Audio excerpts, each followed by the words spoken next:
സിറിയയിൽ കലാപം പൊട്ടിപ്പുറപ്പെട്ടതോടെ തീരപ്രദേശത്തുള്ള ക്രിസ്ത്യൻ സമൂഹത്തിലെ അംഗങ്ങൾ ഭയത്തോടെയാണ് ജീവിക്കുന്നത്. ആക്രമണങ്ങളിൽ 1000-ലധികം പേർ കൊല്ലപ്പെട്ടു. കൂടുതലും അലവൈറ്റ് സിവിലിയന്മാരാണ്. അക്രമത്തിൽ ക്രിസ്ത്യാനികളും ഉൾപ്പെട്ടതായി റിപ്പോർട്ടുകളുണ്ട്. സിറിയയിലെ ഇപ്പോഴത്തെ സംഘർഷത്തിന്റെ ഇരകളാണ് തങ്ങളെന്നും ആരും സംരക്ഷിക്കുന്നില്ലെന്നുമാണ് പ്രദേശത്തെ ക്രിസ്ത്യൻ സമൂഹം പറയുന്നത്. സിറിയയിൽ വരാനിരിക്കുന്ന കാര്യങ്ങളെക്കുറിച്ച് ഭയമുണ്ടെന്നും കുടിയേറ്റം മാത്രമാണ് ഏക പോംവഴിയെന്നും അവർ പറയുന്നു. ഡിസംബറിൽ മുൻ പ്രസിഡന്റ് ബഷർ അൽ-അസദിനെ അട്ടിമറിച്ചതിനു ശേഷം അസദിന്റെ സിറിയൻ അനുയായികളായ അലവൈറ്റുകളും മതന്യൂനപക്ഷങ്ങളും അഹമ്മദ് അൽ-ഷറ എന്ന അബു മുഹമ്മദ് ജുലാനിയുടെ കിരാതഭരണത്തിൽ നിന്ന് ഏറ്റുവാങ്ങിക്കൊണ്ടിരിക്കുന്നത് അതികഠിനമായ പീഡനങ്ങളാണ്. അസദിനെ അട്ടിമറിച്ച ആക്രമണത്തിന് നേതൃത്വം നൽകിയ ഹയാത്ത് തഹ്രീർ അൽ-ഷാം സംഘടനയെ അമേരിക്ക ഉൾപ്പെടെയുള്ള പാശ്ചാത്യ സർക്കാരുകൾ തീവ്രവാദ സംഘടനയായി പ്രഖ്യാപിക്കുകയും നിരോധിക്കുകയും ചെയ്തിട്ടുണ്ട്. 2011 യുദ്ധം ആരംഭിക്കുന്നതിന് മുൻപ് സിറിയയിൽ ഏകദേശം 10 ലക്ഷം ക്രിസ്ത്യാനികളുണ്ടായിരുന്നു. അതായത് ജനസംഖ്യയുടെ 5% ക്രിസ്ത്യാനികളായിരുന്നു.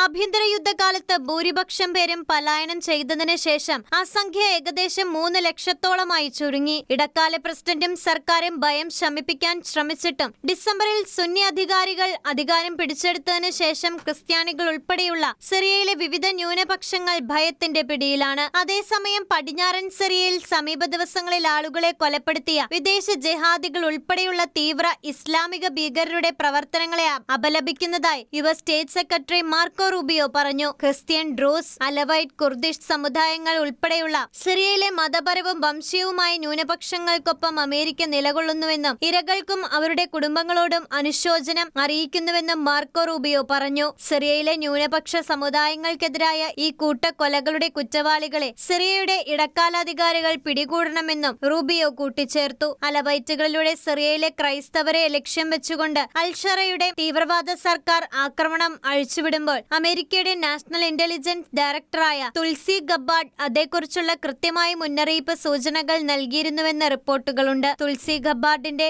വാക്കുകളെ ശരിവെക്കുന്നതാണ് സിറിയയിലെ ഇപ്പോഴത്തെ ആക്രമണം. International desk, Shekinah news.